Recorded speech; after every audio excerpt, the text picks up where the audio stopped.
For the first time since 2016, Splinter Twin is legal in Modern, but is it even any good in 2024? That's what we're going to find out today.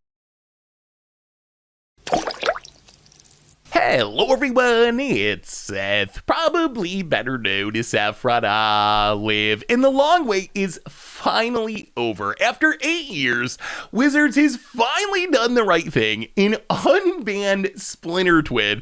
So today we're heading to Modern, our brand new huge ban shakeup Modern, to try to see if one of Magic's most iconic combos and most iconic cards can actually win in Modern in 2024. So let's talk about our Twin deck, what it's trying to do, jump into a Modern League and see if Twin is back. So if you don't know Splinter Twin, it's a 4-mana enchantment that you put on a creature, and that creature can tap to make a copy of itself. The copy gets haste and it goes away in the next end step. So this combos with a few different things. And I should say, heading into this, I think there's a bunch of different ways that you can try to build Twin in 2024, but I wanted to try to recreate the glory days of Twin. When I think of Twin, I think of it, is it combo control deck? And I wanted to try to make something that is essentially like 2016 Twin, but with a bunch of updates for 2024. So we're a straight is it combo control deck. So our combo with Splinter Twin, the main ones, Deceiver, Exarch, Pesterbite.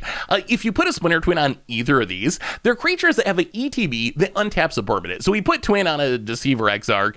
We can tap the Deceiver Exarch to make a copy of itself. The copy enters, its enters trigger can untap the original, then we do it again and again and again and again and again. Make infinite Deceiver Exarchs. They all have haste, swing in and win the game. Same thing with Pesterbite, same exact combo. The one new combo piece is Fear of Missing Out. And honestly, I think Fear of Missing Out is probably a bad combo piece, but I've heard a lot of people talking about it, so I wanted to try it out. So Fear of Missing Out, it does kind of do the same combo. If we put a Twin on it and we have Delirium, we can tap to make a copy, go to combat with that copy, attack with the copy. The copy, when it attacks, can untap the original, then we'll do it again, and we'll do it again, and we'll do it again. There's a bunch of problems I see, though, with the FOMO combo. One is, you gotta have Delirium, so Graveyard Hate shuts off the combo. Another is, if our opponent has an indestructible blocker or something, we won't actually win because we only ever have that one Fear Missing Out to attack with. On a normal board state, eventually we'll just plow through the blockers, keep marking damage on them, and they'll die. But like an indestructible blocker beats us. Also, because the looting on Fear Missing Out is mandatory, we can't beat like an Orcish Bowmasters, or if our opponent gains enough life, we'll mill out before we win. So all this to say, I want to try Fear of Missing Out because it's getting a lot of hype, but I'm not convinced it's actually better than the other options. As far as the rest of the deck, the key card is Flare of Denial. So the concern for Twin in 2024 is the removal is way better than 2016. In 2016, a lot of decks had to spend 2 mana or even 3 mana in some cases to try to kill the Deceiver Exarch or the Pesterbite and fizzle the combo.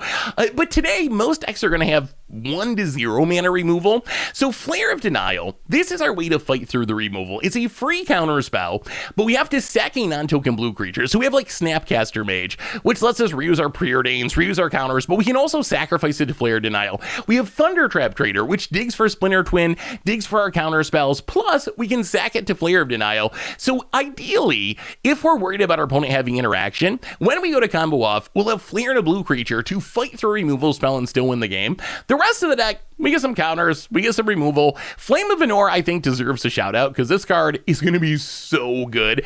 One of the other big unbannings was Mox Opal, so I think we're going to see a lot of artifact decks. And Flame of Venor's ability to draw us cards, blow up something, and blow up an artifact, and do 2 things if we have a wizard, like a Thundertrap Trainer or a Snapcaster or one Tameo, I think is going to make this card really, really strong. So essentially, that's the deck. Put Twin on a Deceiver Exarch, defend it, go infinite, win the game. Is this plan good in 2024? Let's jump into our league and find out. Thanks for watching, everyone. Enjoy the gameplay, and I'll be back in a bit for the wrap up. Want to help out the channel? Well, you can snag these super sweet new dice, playmats, tokens, and more over at MTGGoldfishMerch.com. Need some magic cards? Well, you can snag them from our sponsor, Card Kingdom, over at cardkingdom.com/MTGGoldfish. Against odds time, the unthinkable has finally happened. After 8 years, after 8 years, Wizards has finally unbanned Splinter Twin. And today, we're going to find out if Splinter Twin is even any good in 2024. And yeah, we're going to keep this. This hand's fine. We got lands. We got a Pestermite, so one of our combo pieces. No Splinter Twin yet, but we got a little bit of defense. This hand's, it's not like the nut draw or anything, but it's fine. It's fine. Good enough to keep. Very curious to see if Twin is good anymore. One of the most, also to see what Modern looks like after this huge shakeup. Oh man, is this energy? Please don't be energy. Please don't be energy. What do we want to do here? Do we just lead on the Thundering Falls? Yeah, let's just Thundering Falls. Get it out of our hand. Surveil lands in hand. Ooh, do we want the FOMO? So FOMO's just a one of. The reason it's in the deck is not because I think it is a good way to combo with Splinter Twin, but it is a new way to combo with Splinter Twin. I thought it would be fun to try it as a one of. So my concerns with FOMO, I've seen some people really hyped about FOMO being the best way to combo with Splinter Twin. My concern is, I think one of the upsides of Twin combo is how guaranteed it is to win, assuming you dodge the, ooh, Solitude. Assuming you dodge the creature removal, like, as long as you dodge creature removal, Twin's gonna win the game, right? The problem with FOMO is there's a bunch of ways it can go wrong. Because you need Delirium, if your graveyard gets shut down, you can't combo. Because you have to draw a card with it, if your opponent has Orcish Bowmasters, you'll try trying to combo. Because you only ever get one FOMO that is untapped and able to attack, if your opponent has like an indestructible blocker, you can't win with FOMO. So there's a bunch of ways that it can go wrong. I did want to try it though and see, because my initial reaction is it's not a very good way to win with Splinter Twin, but it's also very possible that I could be wrong. Well, let's preordain here. Drawing Splinter Twin is pretty nice, actually. Let's go Lorien Revealed bottom. I guess Thundering Falls bottom. Let's go bottom. There's a Deceiver Exarch. Now let's play Scalding Tarn past the turn. Well, I mean, we have the combo. This is like 2016 Modern at its peak right now, except with some Flare of Denial action. Passing. Well, let's crack the Scalding Tarn. Grab another Thundering Falls. Do we want more Deceiver Exarchs? Probably not. We already have two. Let's just mill it. Untap. Play the Mountain past the turn. I mean, we have to just pass, right? The upside of flashing something in is very high here. It would be nice, so we have this Flare of Denial. Another thing I didn't really mention about Twin now is there's a bunch of different ways to theoretically build it. We're a very traditional, basically trying to replicate something like what Twin looked like before it was banned, but with a bunch of new additions. But we've seen people like toss Twin in energy and things like that. I think there's really two paths. One is you build a deck that's trying to defend your Splinter Twin. I think we just, 1, 2, 3. I think we just run out the Deceiver Exarch. While our opponent does not have Counterspell mana up, tap down the archive. I'm actually not sure that we're going to go for it next turn. If we just go for Twin, we know our opponent has Solitude in their deck. Even if they're tapped out, we could get blown out. If we can get another blue creature down first, then we can defend it with Flare. But that's what I was going to say. So I think with Twin, I think there's two pathways I can see to maybe making Twin succeed. One is kind of what we're doing, which is traditional Twin, kind of a Is It control deck, trying to defend our combo with things like Spell Pierce and Flare of Denial and counter spells. So that's pathway number one. Pathway number two is build a deck that wins in other ways, and then also have the Twin combo be like a backdoor thing. So hopefully your opponent uses other removal on your other threats, and then you pick up the win. Do we go for it, is the question. Is it worth going for it? I think we play Skull. I don't think we're going for it. Man, the risk is too high. The risk is too high. I really want to have the Flare Denial up when we go for it. So at least we have one. At least we have one way to protect the combo. So let's just get in with the Deceiver Exarch past the turn. Now we can flash in the Pestermite, tap something down, and then perhaps next turn will be the turn where we can realistically combo off and win. Opponent, more expressive iterations, finds a Flooded Strand, plays a Flooded Strand, passing. Well, 1, 2, 3. Let's Pestermite. We could also just win with the beatdowns. It used to work 10 years ago. Beating down with Pestermites and Deceiver Exarchs was a kind of legit-ish plan. Opponent going to Galvanic Discharge the Pestermite. No, we will not untap it. Snapcaster Mage. So you can Snapcaster the Preordain right now. Snapcaster Flare gets even more exciting. So I think we want to go, we're still not going to go for it yet. Go to combat, down to 15. Let's run out this Thundertrap Trainer. All right, opponent's going to Spell Snare. Well, we will Slink into Stupor, untapped. Pass the turn. Tamiya would be an interesting draw. Just have another cheap blue creature. I wonder if we could have won if we just fired it off turn 4. Galvanic Discharge doesn't kill the Deceiver Exarch. I still just feel so risky. Prismatic ending on the Deceiver Exarch. Let's crack this. Grab an island. I think we got a Flare Denial here.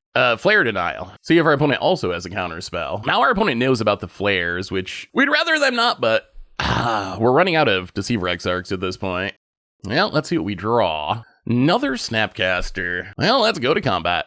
Get in with the Deceiver Exarch. Still don't think we can really go for it. Do we Snapcaster a Preordain? We can also Snapcaster Flare. Let's just wait.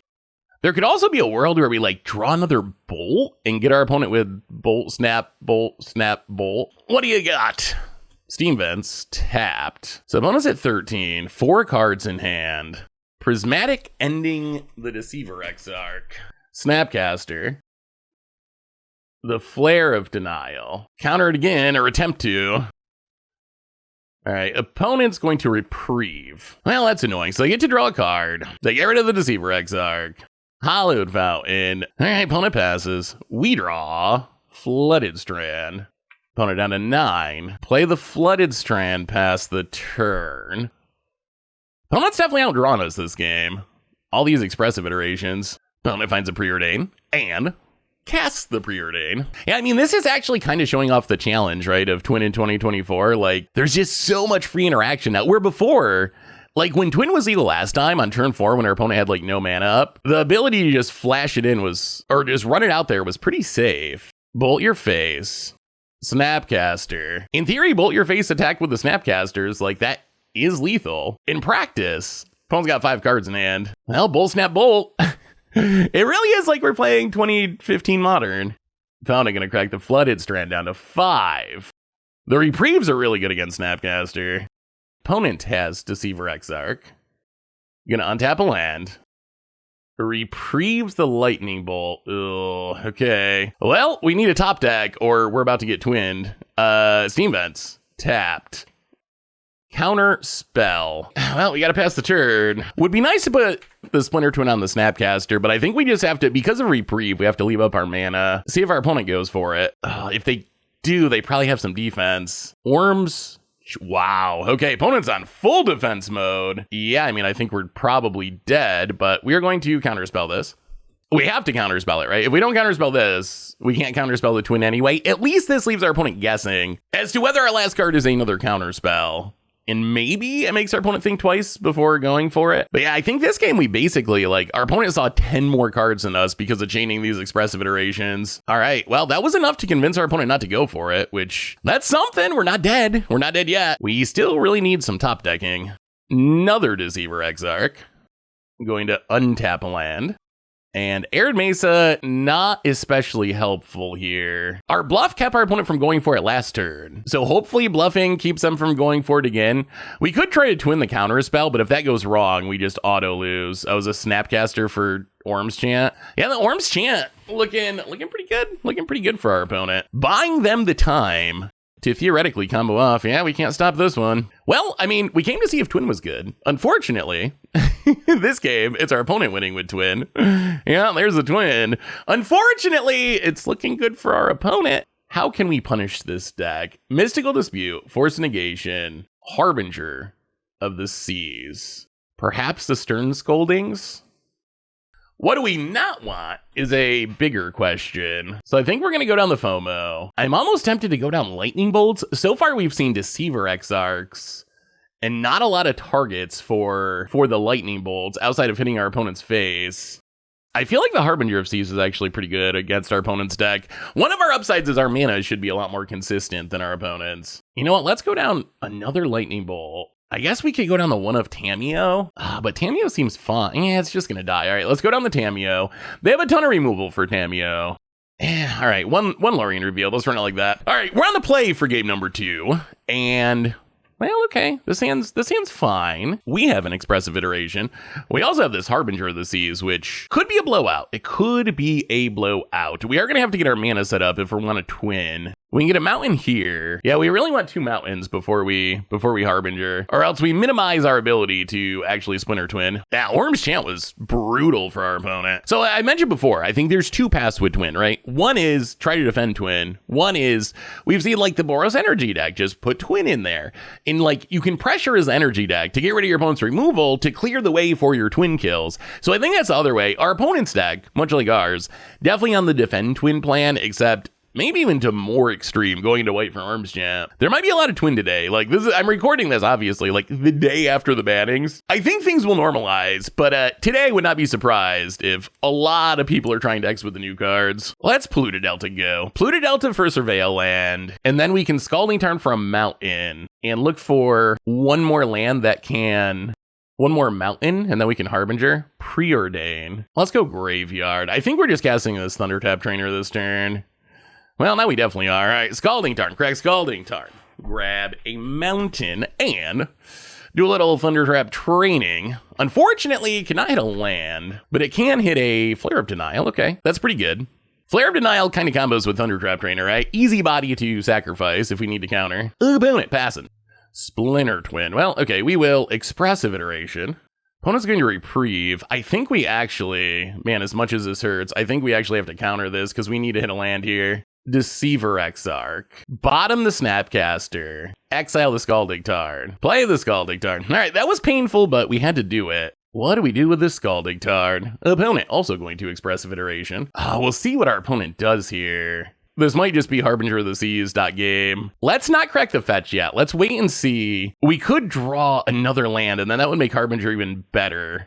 Preordain. We could also Preordain and Thundertrap Trainer. We could also run out the Deceiver Exarch. Harbinger seems so good. All right, I think we gotta do it. I think we gotta do it. This means we can't Twin for the time being, but it seems worth it. Harbinger of the Seas. All right, no red mana for our opponent. We still have 1 red mana, which is an advantage. Not enough of an advantage that we can Splinter Twin, but still.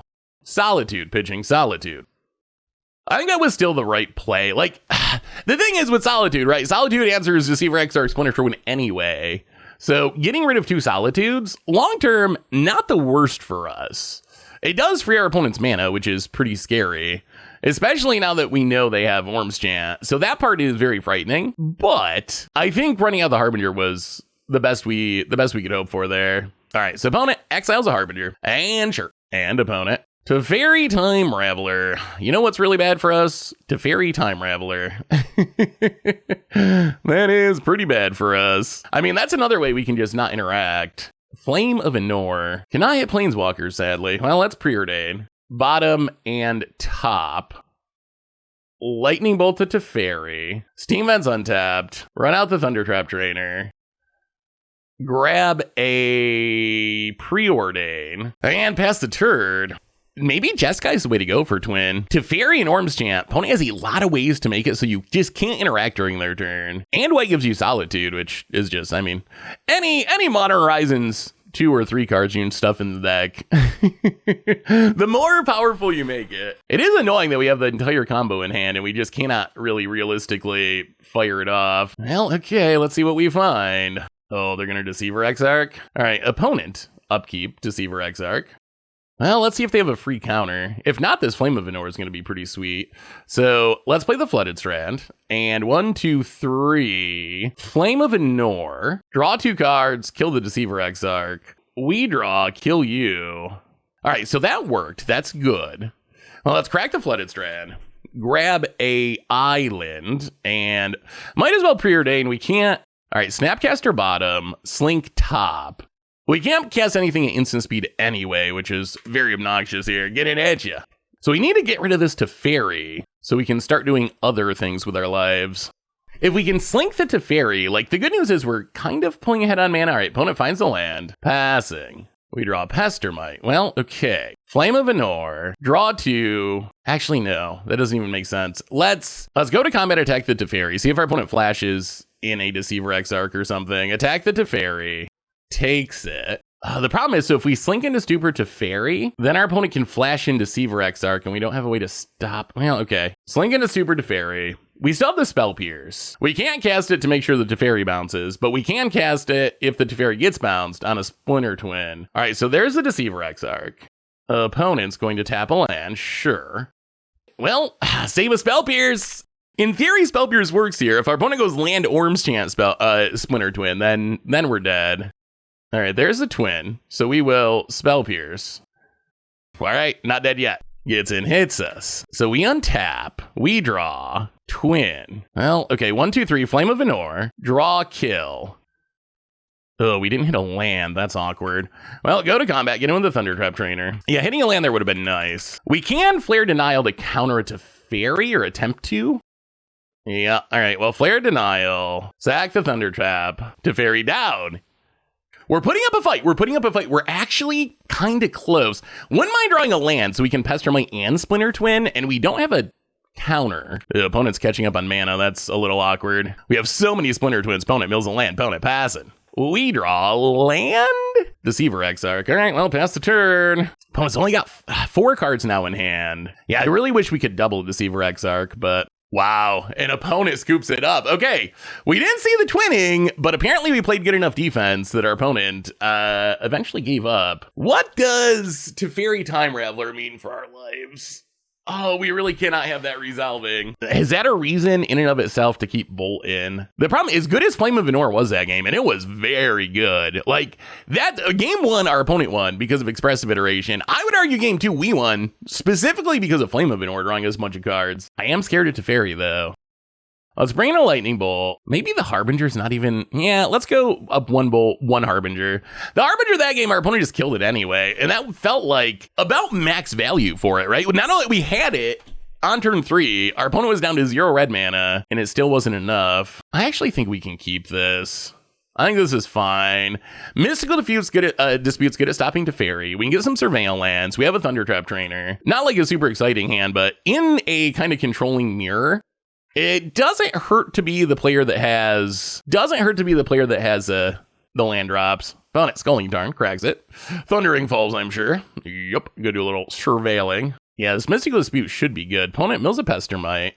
All right, well, Surveil land time for us. Grab the Thundering Falls, do a little look-see. Thundertrap Trainer. I mean, we're gonna keep it. We're not gonna start casting them this turn because stopping a Teferi is too important. We have to leave up Mystical Dispute here. If our opponent just goes land Teferi and it resolves, we're in really bad shape. Flooded Strand and passing. Well, let's crack the Flooded Strand. Grab another Thundering Falls. Well, okay, we'll keep Flame of Venor. I mean, we're kind of playing the control game at the moment, and it's sort of perhaps working. Are they thinking about flashing in a Deceiver Exarch? If they do, we will counter it. It looks like they're going to. Okay, this is actually kind of fine with us. So they flash in the Exarch. We Mystical Dispute.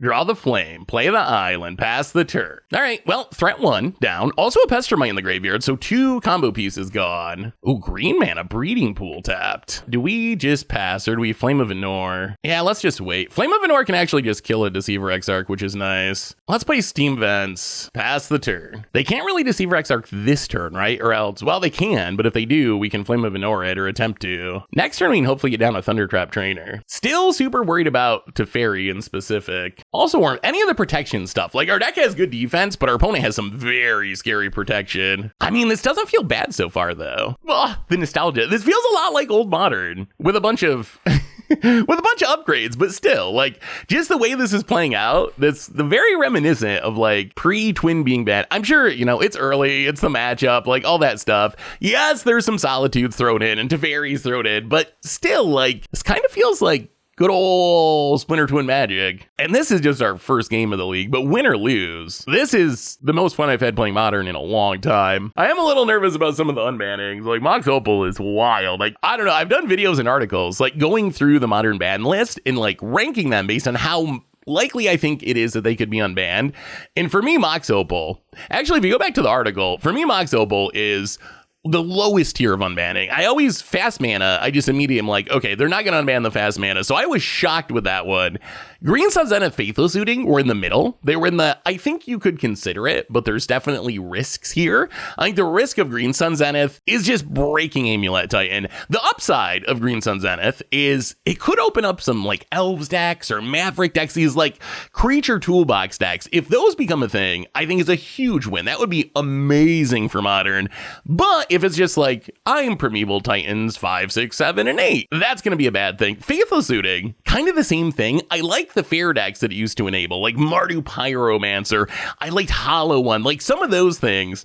But if it's just like, wow, Dredge is super busted now, or like Goryo's Vengeance on turn 2 was super busted now, then it could be a negative. Splinter Twin was one of the safest, I think, unbans, just because I really think the removal will keep it in check. But as we're seeing here, along with improved removal, there's also improved protection. Orange Chance to fairies, those are also things that did not exist back when Splinter Twin was illegal, 8 years ago. So maybe it ends up evening itself out and you're like, well, okay, like you have way better ways of stopping Twin, but I also have way better ways of protecting my combo.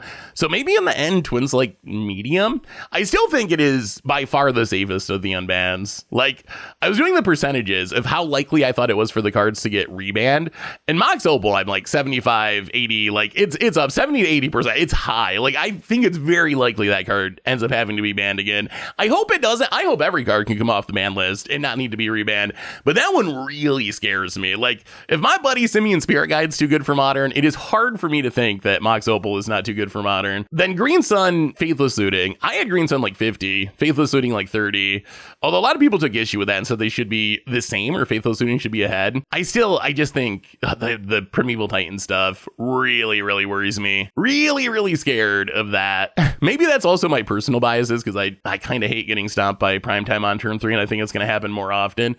So maybe that's just a personal thing. Maybe that's a me thing.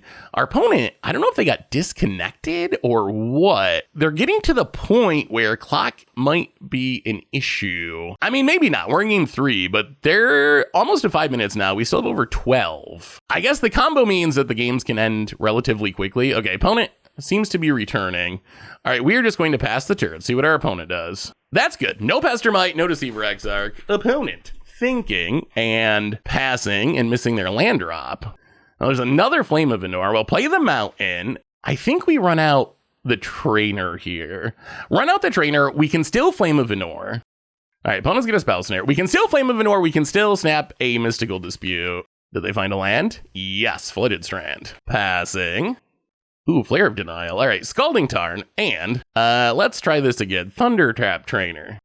All right, opponent a big believer in the Spell Snares. That is annoying. We kind of just wanted a wizard on the battlefield, but opponent going to crack the Flooded Strand. Gets a Surveil land. We might have to fire off one of these Flame of Venors to draw cards on our opponent's end step, assuming nothing goes horribly wrong this turn. Opponent, Steam Vents. Passing. Flame of Venor, draw a couple cards. All right, opponent, wow, Mystical Dispute. Opponent is very aggro with these counters. Scalding Tarn. Well, play the Scalding Tarn and pass the turn. We've reached an amount of mana where we can Snapcaster a Mystical Dispute and Flare of Denial on the same turn, which is nice. I don't know if we can realistically, can we cast this other Flame of Venor? Yeah, let's crack a Scalding Tarn. Get an island. Crack the Scalding Tarn. Thin the deck. Get a mountain. Yeah, we're just going to wait. We're going to untap, see what we draw. All right, there's a Deceiver Exarch. Well, pass the turn. Wow, cycling a Triome. Okay, we're kind of fine with that. We are going to run out this Deceiver Exarch just to pressure. We don't currently have a Twin to go with it. To Fairy. Well, 1, 2, 3, Flare of Denial. See how big of a fight we have over this. Opponent's going to Reprieve. Well, with that on the stack, we're going to Snapcaster a Mystical Dispute. Mystical Dispute the Teferi. So this way, if this doesn't work and they counter the Mystical Dispute, they bounce the Flare back to our hand. There we go. Well, opponent, down to 2 cards. We have the Snapcaster. What do we draw? Slink into Stupor, not the worst.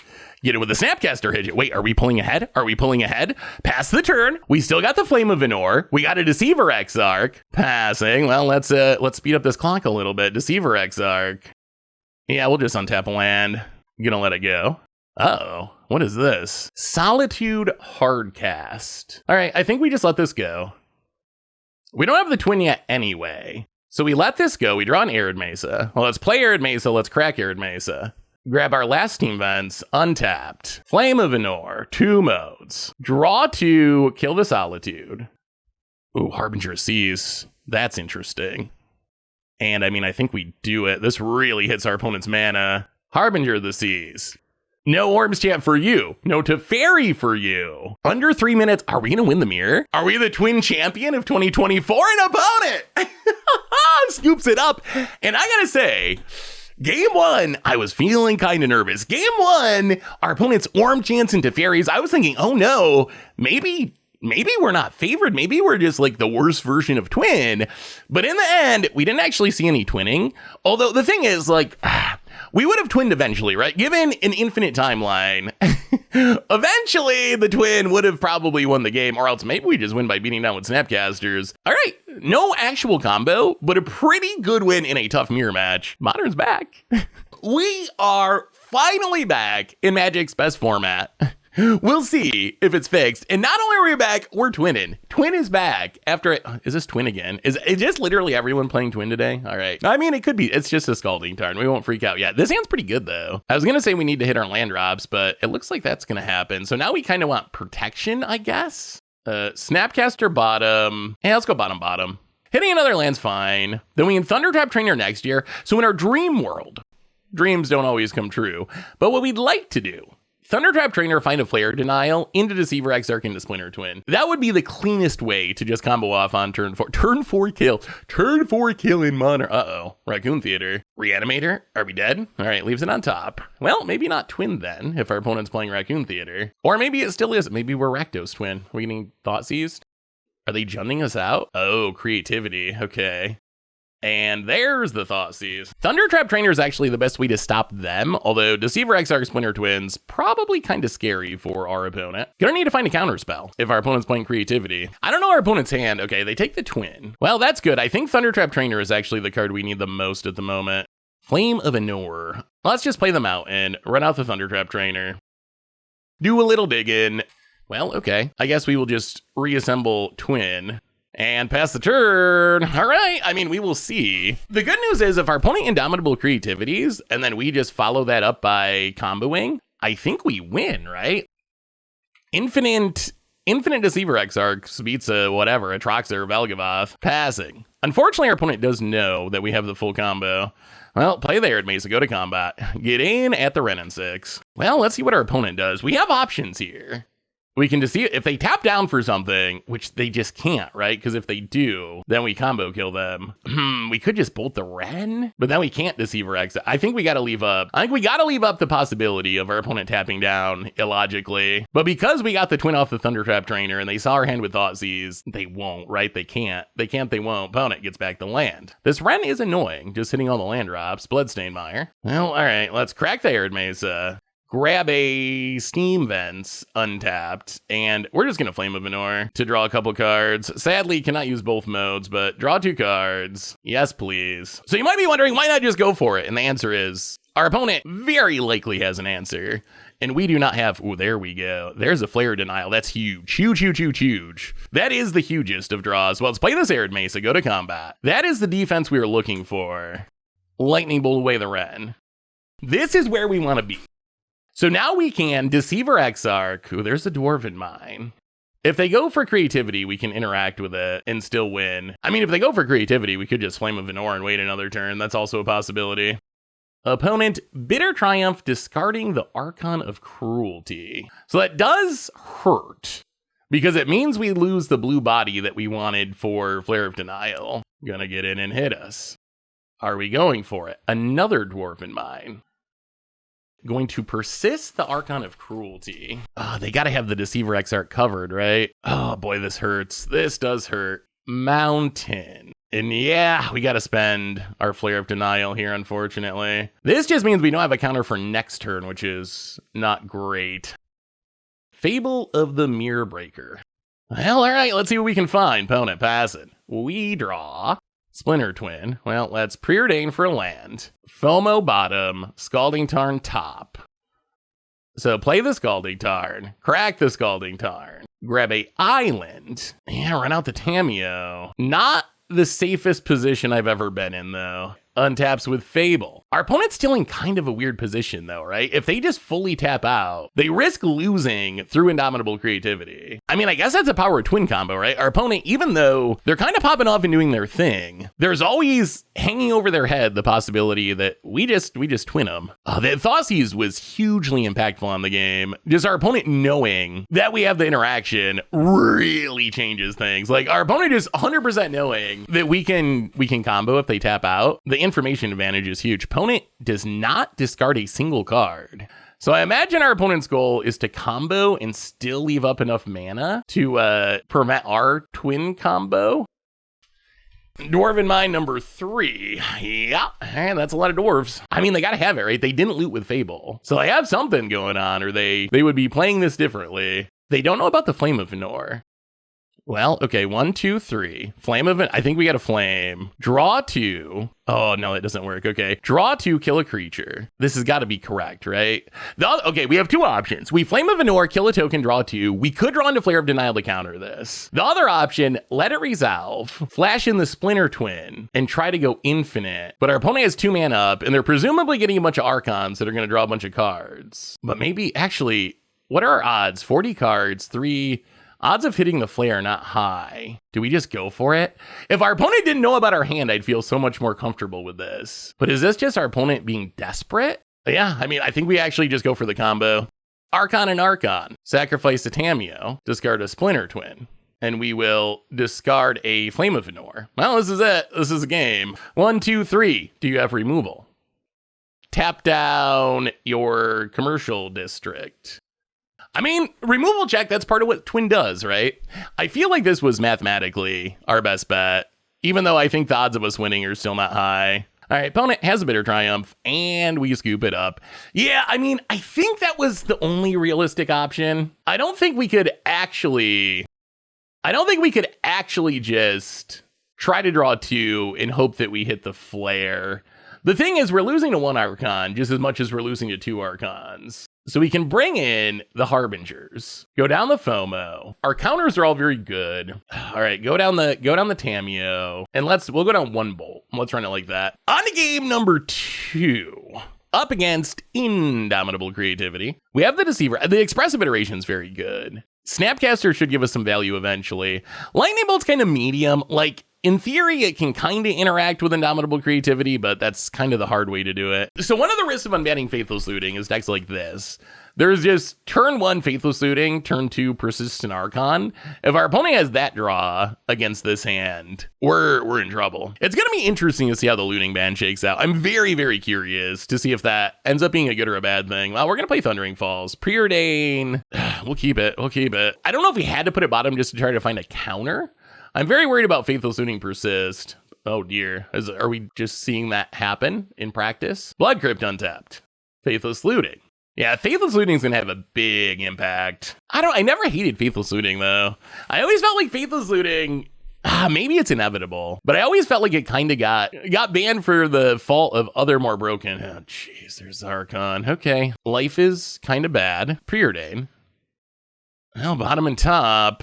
Play the Scalding Tarn, see if we are dead. I mean, this is what Faithless Looting does that no other card in Magic or in Modern does, right? This turn 1, cards from your, I guess you can Thoughtseize yourself or something. You can Stitch your Supplier and just hope you high roll, but there's no other, like, turn 1, just double loot, like, put the card in the graveyard so I can reanimate. This might be a quick one. Archon of Cruelty. Yeah, life is very bad. This opponent draws cards, we discard Lightning Bolt, crack the Scalding Tarn, grab the Thundering Falls. Thundertrap Trainer, gotta go graveyard. That is not saving us here. Opponent passes. We need to find a twin in a land. There is a world where this still works. It is not the most realistic world, but we can play the Deceiver Exarch to tap down the Archon. If our opponent doesn't have removal, yeah, maybe we just had to... Maybe we had to mulligan into something that defended against this. Maybe we needed to ship that first hand. Faithless Looting is changing things. Well, 1, 2, 3, Deceiver Exarch. We just don't have many ways to get it off the battlefield. So tap down the Archon. Avoid the trigger for a turn. I guess if we draw another bolt? We could Flame of Anor would be good. Flame of Anor actually kills it because of persist. That would be huge. We could also just draw a Splinter Twin and win the game. That would be even better. Twin off the top, opponent no land drop, we win. Slink into Super, Flame of Anor, Lightning Bolt, Splinter Twin. Those are the cards that would actually be very helpful here. Sadly, we don't have enough mana to Expressive It, or I guess another Deceiver Exarch is fine too. All right, opponent Faithless Looting's looking for a land. I mean, we might be drawn live to the Twin. All right, come on. Come on, Magic Gods. Let's show the power of Twin in 2024. This is our shot. I mean, I guess I could still go Black Source. Like fetch land, Fatal Push would do it. It's gonna come down to this top deck, I think. The problem is if we don't hit it this turn, then the Archon starts eating away our hand and our board, and we probably don't get it ever. Arid Mesa for our opponent. Oh, really? You actually have the Fatal Push too? Yeah. Reanimator got wasted. I mean, that's turn 2 Archon. That did not happen very consistently before, but it's gonna happen. Oh, okay. Splinter Twin for the win. Splinter, after all of this, the greatest start our opponent's deck can have. Splinter Twin steals the win. Scalding Tarn. That does not do it. We can Expressive Iteration. All right, I guess we Expressive Iteration. Oh man, that was our shot. We'd hit like a Thundertrap Trainer to have a body. Hand the counter spell. Bottom the land. Exile Thundertrap Trainer. Play the Arid Mesa. Crack the Arid Mesa. Get a mountain. Run out Thundertrap. Find the Twin. All right. I guess we should have hit for 1 there. It doesn't really matter. All right. It comes down to this. Yeah, there it is. We had the window and we missed it. Now I'm pretty sure the game is over. Combat gets it, hits us. We got to sack the Deceiver Exarch. We got to discard, I guess, the counter spell. Opponent passes. We need a top deck right now. Preordain. Okay, that gives us... Actually, let's Scalding Tarn first. Scalding Tarn, crack it. Thin the deck. I mean, we got to hit Slink or Flame of Anor or Deceiver Exarch. We have to stop the Archon. Neither one of those is going to do it. Blind Draw? Snapcaster doesn't do it. Oh... Well, we did say that we thought Faithless Looting would be more impactful than Splinter Twin, and in this game it turns out that turn 2 Archon of Cruelty beats turn 4 Splinter Twin combo. I guess this is something to be aware of. So I think looking back on this game, I guess we should have just pitched our perfectly fine opener to try to find something that would stop turn 2 Archon. That's not something I had to worry about that much in the past, but apparently it is now. So something to keep in mind. Sideboard Simulator might be achieved. Yeah, I mean, I guess this is fine. Got a lot of defense, which, I mean, the thing about Twin is, we're not really a turbo combo deck, right? It's not like our goal is to win on turn 2 or something. Really, it's kind of a control deck. At least the build that we have, it's kind of a control deck that's going to eventually use a combo as a finisher. So having a hand like this that's defense and card draw, it's a couple Surveil lands, kind of fine with that. Awkward to have double Surveil land in hand. Those are definitely much better in the deck, but I don't think that's enough to mulligan just to get rid of the Surveil lands. All right, Thundering Falls. Yeah, Thundertrap's not bad. We will keep it. Pass the turn. It is a wizard for our Flame of Anor, which is nice. Let's see what our opponent's up to. Forest and Hardened Sky. All right, Mox Opal. Mox Opal's first appearance. Well, let's play the Scalding Tarn, and I think we're going to leave up the counter spell this turn. And also the Spell Pierce. Opponent, Urza's Saga. All right, that's an issue. And Agatha Soul Cauldron. All that we will Spell Pierce. And Mox Opal. All right, no artifacts, so sure, passing.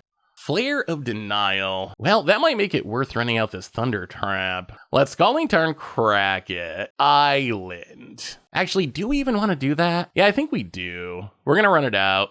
The main upside is turning on this Flame of Anor, 2 modes. Well, grab a Twin. Well, now we just need the Thunder, or the... I don't think we want second Twin. Now we need the Deceiver Exarch. All right, we'll pass the turn. So we would prefer not to sack this Thundertrap Trainer, but if something goes horribly wrong, we can do it. I feel like Flame of Anor is going to be big in this matchup because it gets rid of the artifacts, but it's probably going to want to Urza's Saga.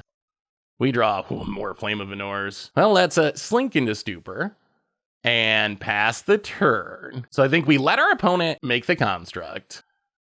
Untap, do they make a second construct? I'm kind of guessing the answer is yes, right? Like, you want to get max value out of it. So opponent's gonna make a second construct. Flame of Venor. Actually, let's keep waiting. Let's keep waiting. This does turn on the Mox, but they're gonna turn on the Mox with whatever they tutor up anyway. So, all right, construct, grabs an artifact. Name's Deceiver Exarch. Yep, Pendelhaven. 3 cards left in hand. You can have a Haywire Might. We'll deal with it eventually. I'm going to attack. So 1, 2, 3, Flame of Venor. Destroy an artifact, draw 2. So blow up the construct. Draw a couple cards. Snapcaster is good. I feel like we're in pretty good shape and that we can hopefully just kind of like play the control role here. Opponent finds a Soul Cauldron. We would like to hit a land. Lightning Bolt. I guess we just pass for now. Stay on defense. See what our opponent does. Leave up all of our interaction. Not hitting lands is a risk. That is a way this could still go wrong. We probably need to stop the Soul Cauldron. I think it's worth taking 5 from the construct. All right, we might have to restart real quick. Wow, Moto really does not like this attack, does it? We would like to just take the 4. That is fine. Down to 15. Opponent. Oh, another Urza Saga. That's obnoxious, and we don't have a clean answer to that. Agatha Soul Cauldron. So we need to answer Agatha Soul Cauldron. Hardcast the Flare Denial. The problem with Soul Cauldron is it can exile stuff that we care about from the graveyard, and then we will Lightning Bolt a Haywire Might. Opponent gains some life. Not relevant if we go infinite. Deceiver Exarch. Mountain. Well, play the mountain. So what are we going to do with this Flame of Venor? How much do we care about this construct is the question. Attacks. We need to get rid of the Pithing Needle. That's next. Well, okay. 1, 2, 3. Flame of Venor. 2 modes. Draw 2. Blow up an artifact. So we'll blow up the Pithing Needle. Ah, there's a FOMO. Maybe we can FOMO twin. Cycle Lorien Revealed. Grab a island. Wow, it might be FOMO's time to shine. Opponent passes. We draw a Snapcaster. Play the island. So in the graveyard, we have 4 types. Okay, fear missing out.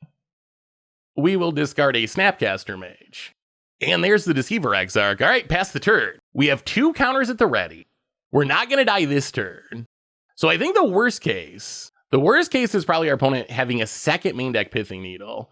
But even if they do, okay, they get a Tormod's Crypt. That can shut down the FOMO, which is the problem with the FOMO combo. Arcbound Ravager. Let's Flare of Denial, sack the Thunder Trap, counter the Ravager. It might be twinning time. The Tormod's Crypt does shut down the FOMO.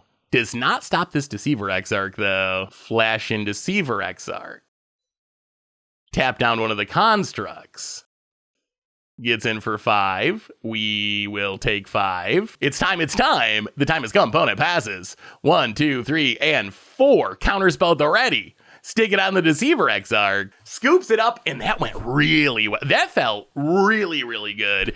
The Flame of Venors were huge. Having ways. Our opponent had double Urza Saga. It's not like they had a bad draw. They had double Urza Saga. Was not enough. And now we get to bring in Meltdowns, which seem pretty good. And that might be about it. Stern Scolding actually could be worth it. The question is, what else do we want to cut? So the FOMO, yeah, that is, I'm becoming less and less convinced of fear of missing out the more that I play it. As far as it being, I was already skeptical, but that was a good example of why it's just like an inconsistent combo piece, right? Like, yeah, it's cool that it can combo, and I guess in a vacuum, it's a better card than like a Pester Might. I don't know if I want my combo to scoop to Tormod's Crypt. It's a good thing we drew that Deceiver Exarch, or that would have been a disappointing game. That would have been a very disappointing game.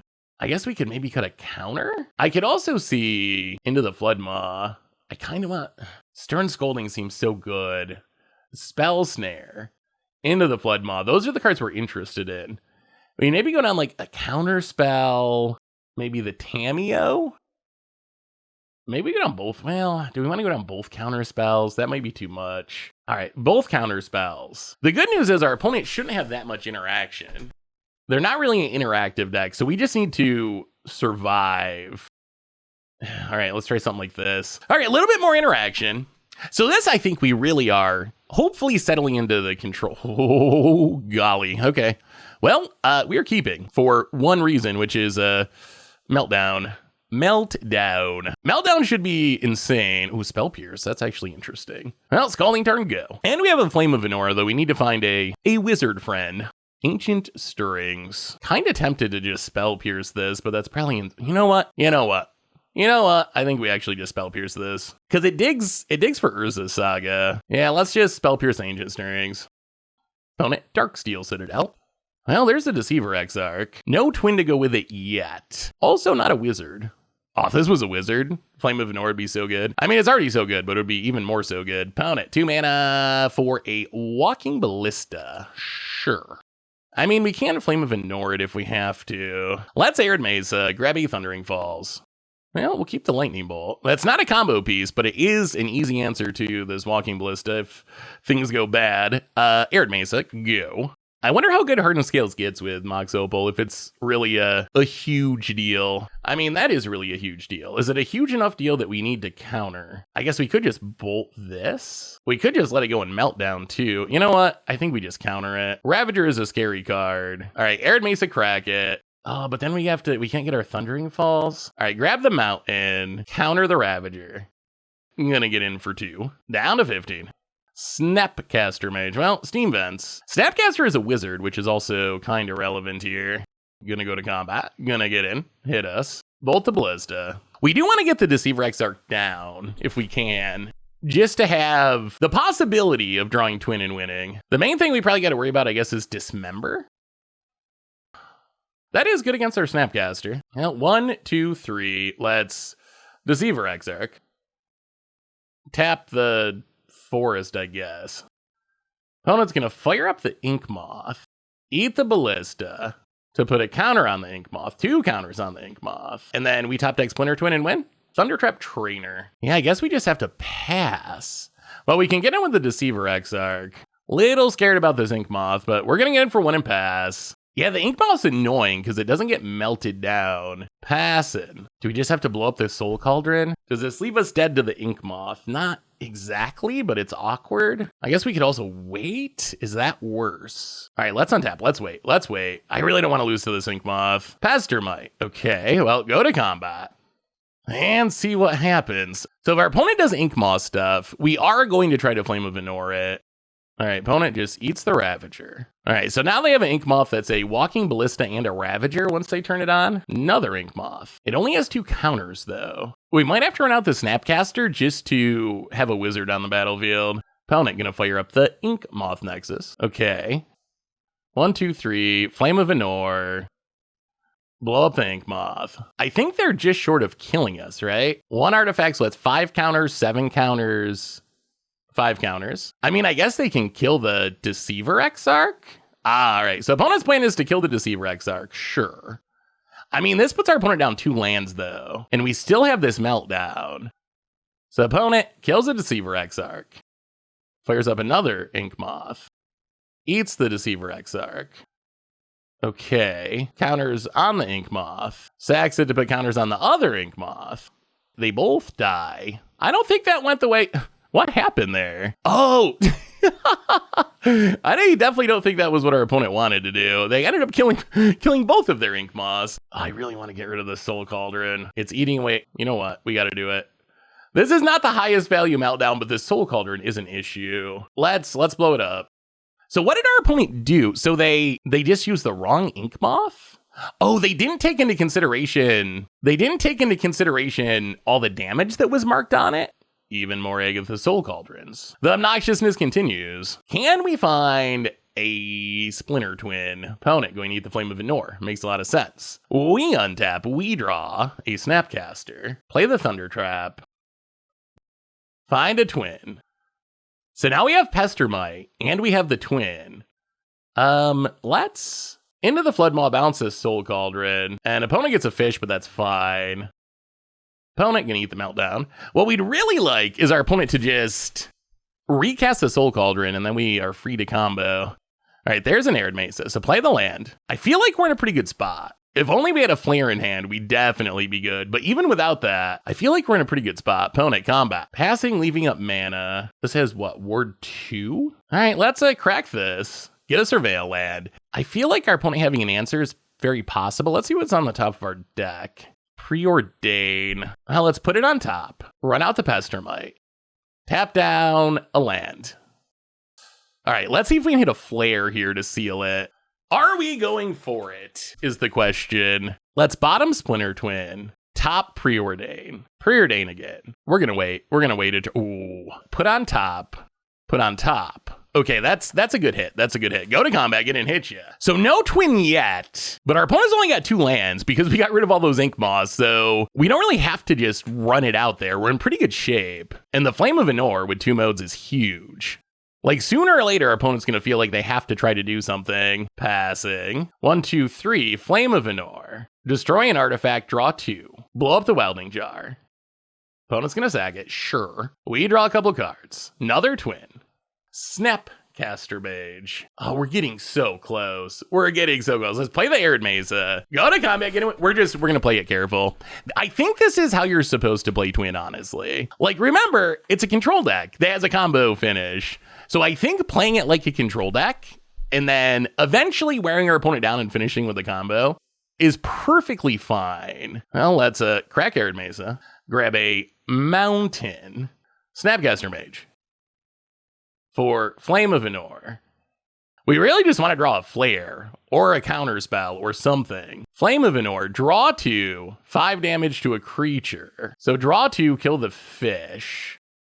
Can't really kill Patchy because of the ward, but I guess we could also put a twin on the Snapcaster to set up for putting a twin on Pestermite. Opponent passes. Polluted Delta. And a Thunder Trap. 1, 2. Let's start with, do we have an island left? All right, let's Polluted Delta, crack it.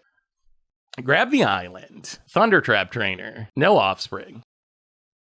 Flare of Denial. Oh, there it is. There it is. Flare of Denial. So take the flare. And now I think we go for it. 1, 2, 3, and 4. Splinter Twin the Pestermite scoops it up, and that's the power of Flare of Denial, right? I think this is the best way to protect Twin, at least in Is It. Just being able to have a pretty playable card that also actually stops our opponent from interacting with Twin. Super, super helpful. Plus, it works with all the stuff we want to play anyway, like Thunder Trap Trainer, good way to dig for Twin, blah, blah, blah. So we're good at putting blue bodies on the battlefield. And in this case, our opponent very well might have had an answer to one of our Splinter Twins, but having the Flare Denial means they have to have 2 answers to stop the combo. So I think just waiting and being careful until we're protected makes a lot of sense. And also we can like kind of awkwardly pressure with our random dorks. So Splinter Twin, getting the job done so far. Sweet. You're never actually, one thing also worth noting about this deck, if you're hoping to actually see infinite Pestermites or Deceiver Exarchs on the battlefield, not ever going to happen because everyone knows like Splinter Twin on Pestermite or Deceiver Exarch or whatever, it's just, if you can't kill it, it's just literally game. So I don't know if I've ever had someone make me actually play it out and make the tokens in 2024 somehow. Sweet. Yeah, I guess this is fine. Yeah, this is fine. I mean, Thunder Trap Trainer, we can get Surveil lands. Yeah, this seems reasonable enough. Not like a busted hand, but I gotta say so far, Twin has felt better than I expected. We're 2-1. We got crushed by Archon of Cruelty, which also looks very scary with Faithless Looting. Reanimating. Ooh, artifacts, eh? All right. Opponent, Mishra's Bobble. Mogs, okay. Here we go. And an Emery. And that is what Mox Opal can do. Well, okay. Little nervous about this super fast start. And this Emery that can just keep looping things. We kind of want a Lightning Bolt now. Well, Thundering Falls. Surveil. Yeah, I mean, I guess we keep it. It can dig for a bolt in the future. Opponent's going to crack the Bobble. See our preordain. Draw a card. Yeah, that is such a fast start. Yeah, let's just play the Thunder Trap. I think this makes the most sense, right? So we dig for the Lightning Bolt, which we don't find, but we find a Twin. This lets us Flare of Denial if we have to. Well, the Splinter Twin's interesting. Not sure how much interaction our opponent's deck has. But I guess there's a world where you just like find a Deceiver Exarch and pop off. Opponent. Oh, Urza Saga. All right. Yeah, that's a good one. Artifact decks with Mox Opal are going to be so busted. I am literally shocked they unbanned this. I am straight up shocked that Mox Opal got unbanned. That might be enough to counter. The problem is, you know what? I think we just got to let it go and find a Deceiver Exarch and just combo kill. The thing, like, we counter it, right? We sack our Thunder Trap. We counter it with Flare of Denial. But then our opponent can just recast it with Emery anyway, so we don't really get much value. Opponent, more Mox Opals, yeah. I wonder if a legend rule where you literally can't cast a second legend could be worth it. Walking Ballista X1. All right, that also is going to resolve. Can be cast as though it were mana of any color. Opponent's going to crack the Bobble. How about a Deceiver Exarch or a Lightning Bolt? Flame of Anor also. Any of those three are great. Well, opponent, they're pausing after peeking. They're going to ping the Thunder Trap Trainer for 1. Exile the Okay, so I believe this means Flame of Venor is on the top of our deck. Otherwise, I don't think our opponent would be doing this. That's my guess. That's my guess, is it's got to be Flame of Venor. Yeah, it is Flame of Venor. So do we kill the Emery? Steam Vent's untapped. Yeah, losing our wizard does hurt. Gotta kill the Emery. Gonna untap. Urza's Saga. Gonna start making very big constructs because they're an artifact deck. But at least we shut down the Emery value engine. Yeah, gonna pass and make the construct. Well, let's see what we can find. Flare of Denial. Let's just preordain. Snapcaster top. Actually, Snapcaster bottom. Pestermite top. Play the Arid Mesa. Yeah, this is an issue. The Walking Ballista under the Egg of the Soul Cauldron is the problem, right? So, yeah, maybe we had to keep the Snapcaster. The problem is we can play the Pestermite, but then they just Egg of the Soul Cauldron, counter on the construct, ping it.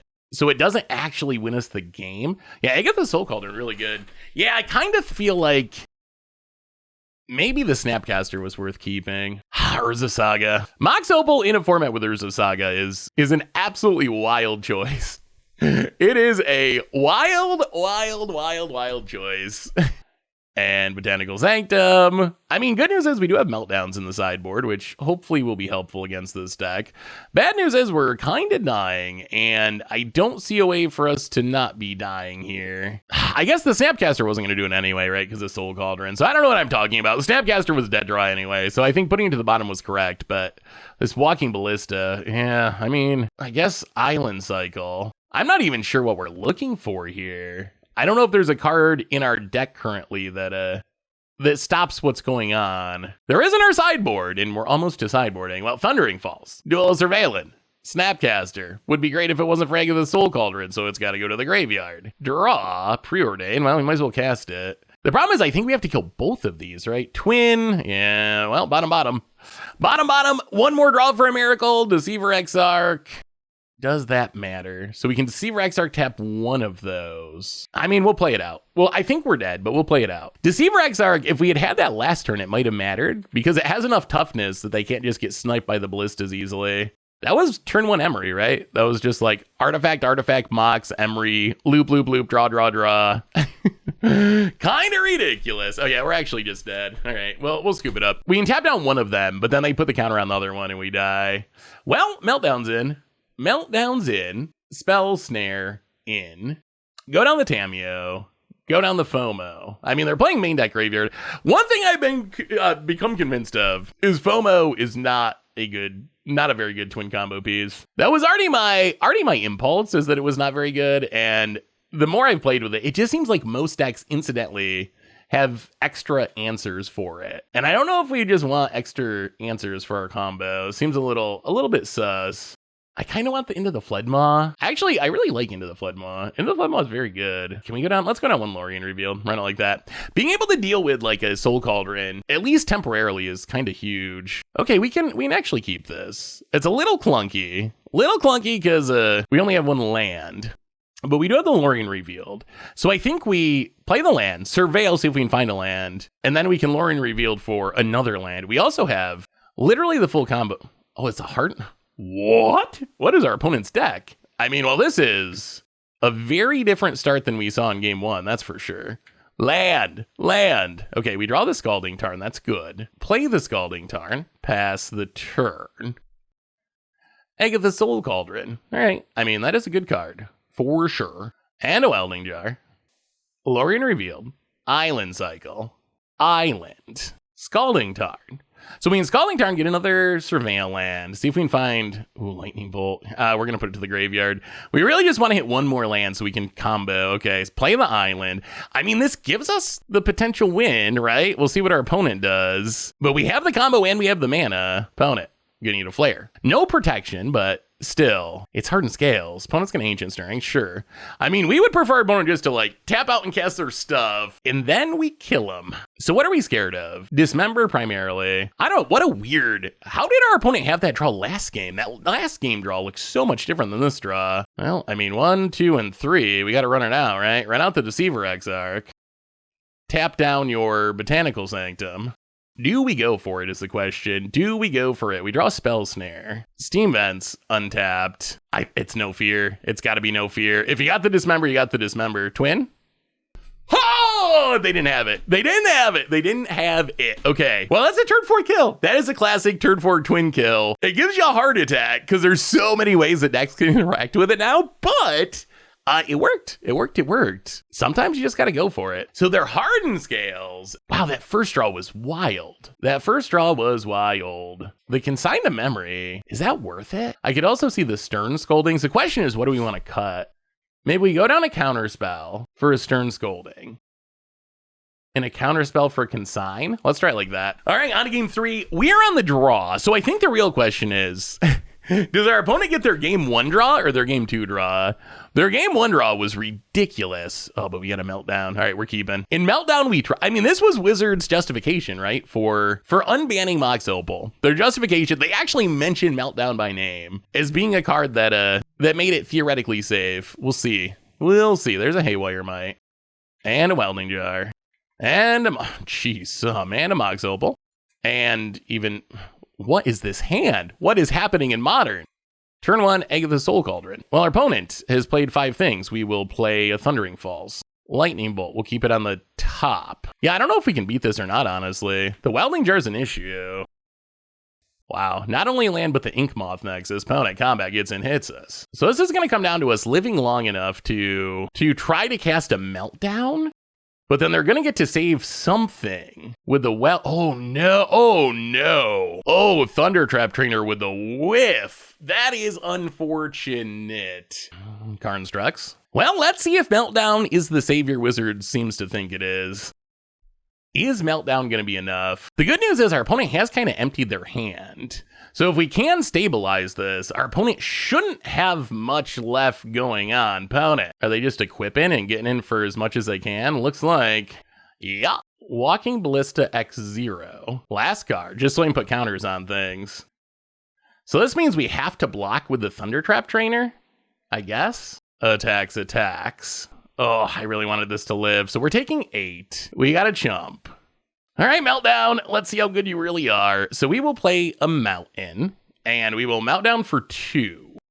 So opponent gets to save something with the Welding Jar. Do they save a Construct? Do they save the Soul Cauldron? Do they save Haywire Mite? I mean, this is basically the game. The good news is the Constructs are going to shrink, right? Even if they save a Construct, it's not going to be an 8/8. All right, so opponent is going to save a Construct. It drops to a 2/2. They gain 2 life. Well, that board seat is much... Wow, maybe Meltdown is just the savior we need.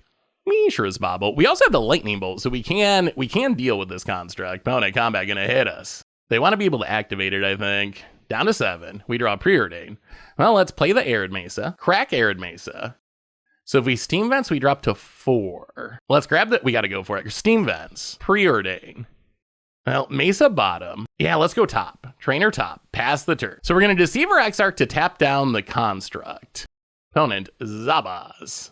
Sure. Deceiver Exarch. Tap down the construct. So if we just draw Splinter Twin, we win the game. Lorien Revealed. Do some digging. Into the Flood Maw. Okay, let's take Into the Flood Maw. That's pretty good. Take Into the Flood Maw. Play the Arid Mesa. Yeah, let's just bounce this construct. Pass the turn. And we're still a twin away. A twin away from the win. Opponent's going to crack the bobble to draw an extra card. We are at 4, and our opponent has flyers. So we're probably going to have to kill this Zabaz. Opponent, Ancient Stirrings. Urza Saga is probably what we want our opponent to find least.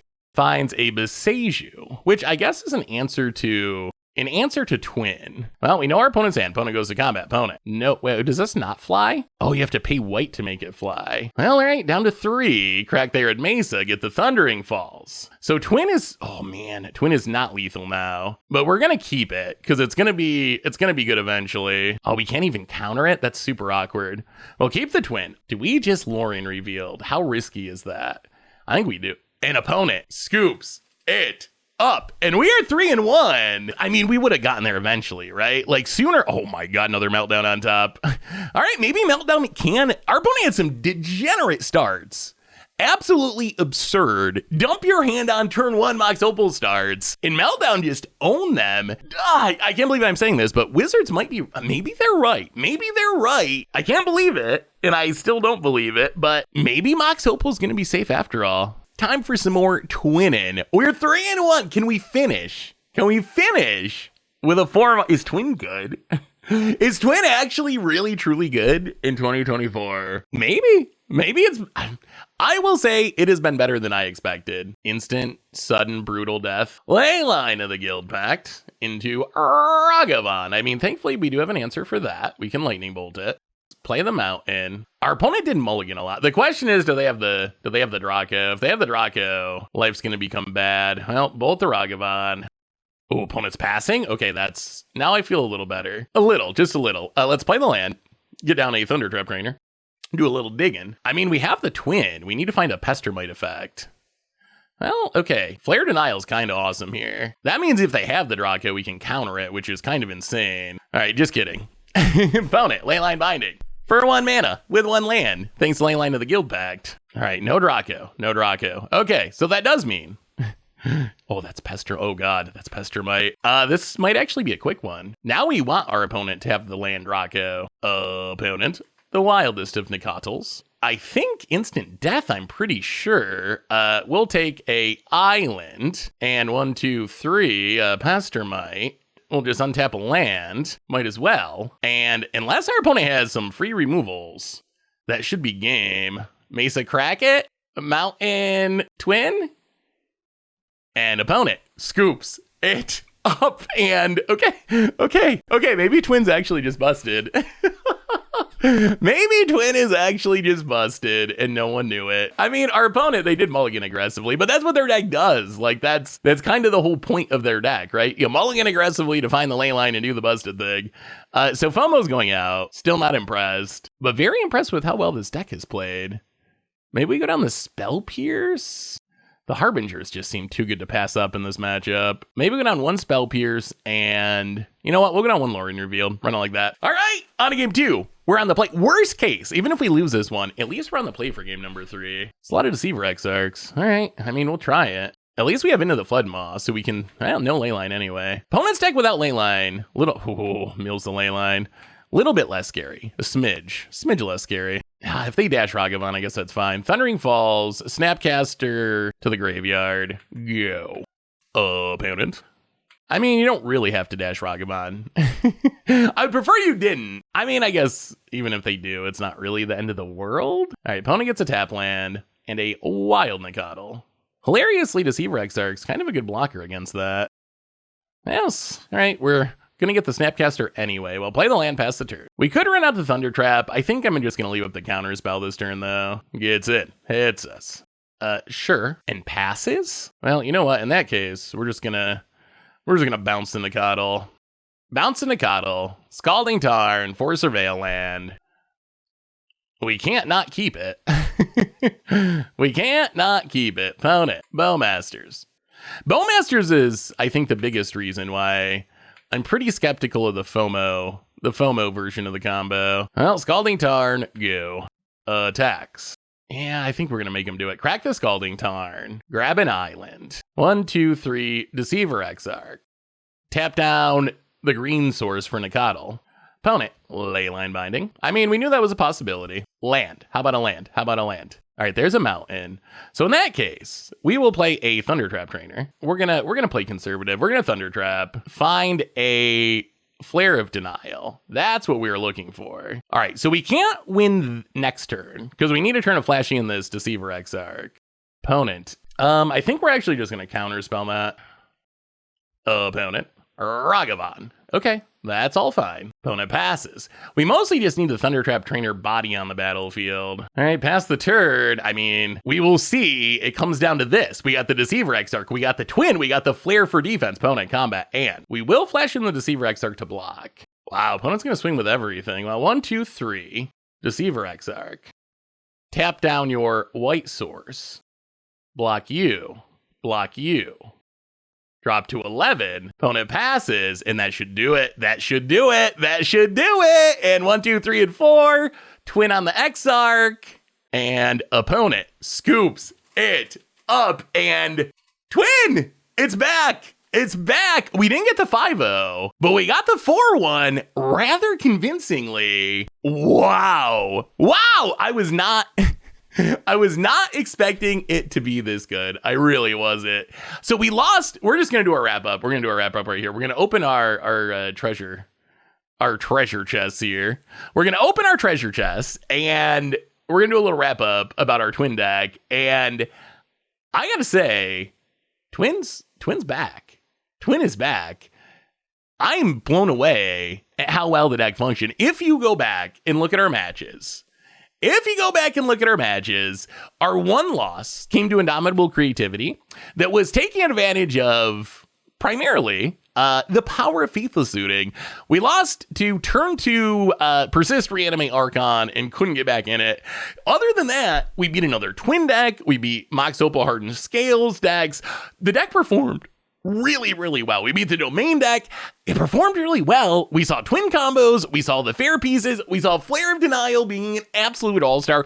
I think that's the card that really changes the equation, because you can't use Force of Negation, right? You can't use Force of Negation because you can't cast it for free on your turn. Flare of Denial, with the help of Snapcasters and Thundertrap Trainers and Tamios, and even like Deceiver Exarch Pester Mites, really good protection. If you watched our combo kills, a lot of the time, we did not go for it when we could. There was a couple times we just had to, and it worked, or I think it worked every time we did, actually. There was a couple times where we just had to, but most of the time we tried to wait until we could find a flare for protection, and combo plus flare was almost always good enough to win the game. So like I talked about earlier in the video, there's a bunch of ways to build this deck, and I think our build, it turned out good. I'm pretty happy with how it turned out with that 4-1. I'm still not sure the best build, but after playing this, I think Splinter Twin, I'm still not worried about it being like the best deck in the format, but I honestly think Splinter Twin is better than I expected it to be. I was expecting Splinter Twin to be straight up like unplayable tier 3 trash. After playing with it, in feeling out Flare, seeing the opponent playing Orm's Chance into Fairies in the one Twin match we played, it might be a little better than I expected. Still, not scared of it being like a negative at this point, but maybe it's like a tier 2 deck, something like that instead of a tier 3 deck, because it actually functioned, even in our current world of endless removal, it functioned pretty well. So as far as the deck itself, and we are going to open these treasure chests, as far as the deck itself, I wouldn't change a ton about it. I'm really happy with how it functioned. I think the change I would make, I'm off the FOMO thing. Like I talked about very, very early in the video, I was never convinced that FOMO was actually a good combo piece, but it's something a lot of other people have been talking about, so I wanted to test it out, and it turns out I think it just loses to too much. Like the one game we were almost going to combo with it, our opponent had Graveyard Hate to stop it the turn before we could have comboed.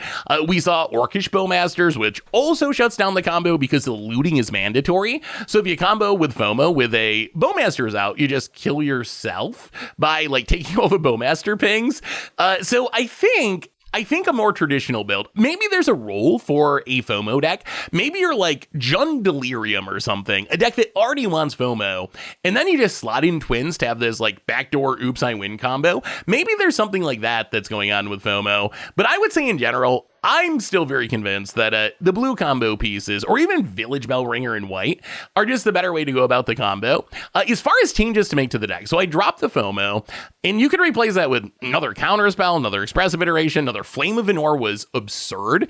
Kind of wish we just had the 4th Flame of Venor, considering Mox Opal seems pretty popular. We played against, 2 or 3 Mox Opal decks, and being able to, like, snipe a thing into Artifact was really, really good. Speaking of that, Meltdown kept us alive against the Mox Opal decks, just like Wizards said they thought it would. So maybe WotC was actually right about that one.